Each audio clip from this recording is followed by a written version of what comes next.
அமைதியாக வாழ்கின்ற மக்களிடையே ஜாதி சண்டையோ மத சண்டையோ உருவாக்காமல் அதை சுமூகமாக தீர்க்க வேண்டியது அரசாங்கங்களுக்கும் நீதிமன்றங்களுக்கும் உள்ள கடமையாக நான் கருதுகிறேன்.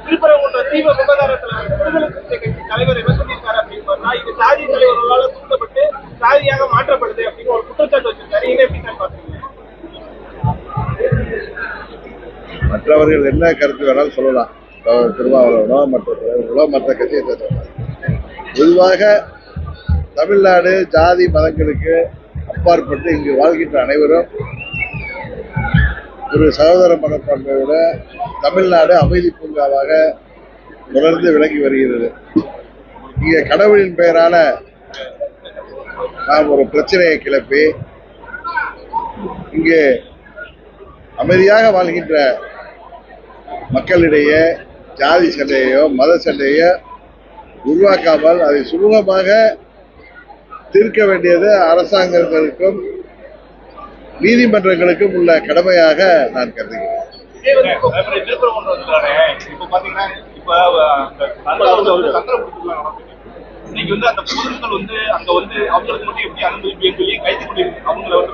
யாரை கைது மக்களா அங்க லோக்கல்ல உள்ள மக்களா வேற ஏதாவது அரசியல் இயக்கங்களை சேர்ந்தவர்களா? லோக்கல் மக்கள் எல்லாம் ஏதாவது அரசியல் இயக்கத்தை சேர்ந்தவங்களா? இல்லங்க, பொதுமக்கள்லாம் நீங்க பொதுவா சொல்லாதீங்க. ஏதாவது அரசியல் கட்சியை சேர்ந்தவர்களா இல்ல பொது ஜனங்களே அதை தடுக்கிறாங்களா?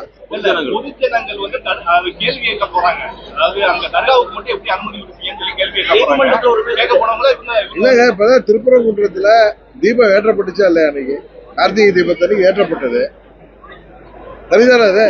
அது போல தர்காவில் சந்தனக்கூடு வருடம் நடப்பது. அதை போய் நீங்க சொல்ற பொதுமக்கள் அப்படிங்கிறதுல என்ன? அது யாராவது அரசியல் இயக்கத்தை சேர்ந்தவர்களா இல்ல அதாவது அமைப்புகளை சேர்ந்தவர்களா என்பதை இல்லங்க. அது நீங்க பொதுமக்கள் ஒரு மொத்தமா சொல்றீங்க.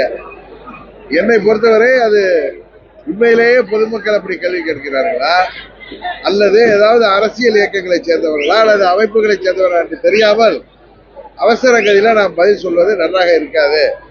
ஏற்கனவே ஒரு பிரச்சனையை நாம் தூண்டி விடுவது போல இருக்கும். அதனால அதுல அமைதி காப்பதுதான். அந்த விஷயத்தை பற்றி சரியா தெரியாம நாம் பதில் சொல்வது. நீங்க கேட்கறீங்க பொதுமக்கள்ல, அது பொதுமக்களா இல்லது யாராவது அமைப்பை சேர்ந்தவர்களா இல்லது மதத்தை சேர்ந்தவர்களா என்பதை தெரிந்து கொள்ளாமல் நாம் பேசுவது தவறு என்றுதான் நினைக்கிறேன். ஒன்றை மாற்றம் சொல்லுகிறேன்.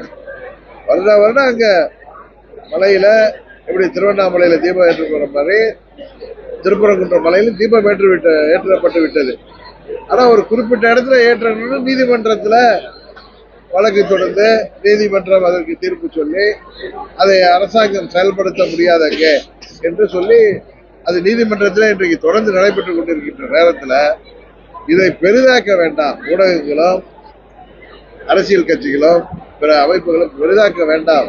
ஏன்னா நம்ம இங்க அமைதி பூங்காக இருக்கின்ற நமது தமிழ்நாட்டை நாமே சேர்ந்து இதுல குழப்பத்தை உருவாக்கி இதை தேவையற்ற பிரச்சனைகளை உருவாக்கி கலவரங்களை உருவாக்கி விடக்கூடாது என்பதில் நாம் அனைவரும் அதை ஜாக்கிரதையாக கையாள வேண்டும் என்பதுதான் எனது கருத்து. அதைத்தான் இந்த நேரத்தில் நான் சொல்லிக்கொள்ள வேண்டும். பிளே ஸ்டோர் மற்றும் ஆப் ஸ்டோரில் இருந்து பாலிமர் செயலியை QR கோடு மூலம் பதிவிறக்கம் செய்யுங்கள். செய்திகளை உடனுக்குடன் பெறுங்கள்.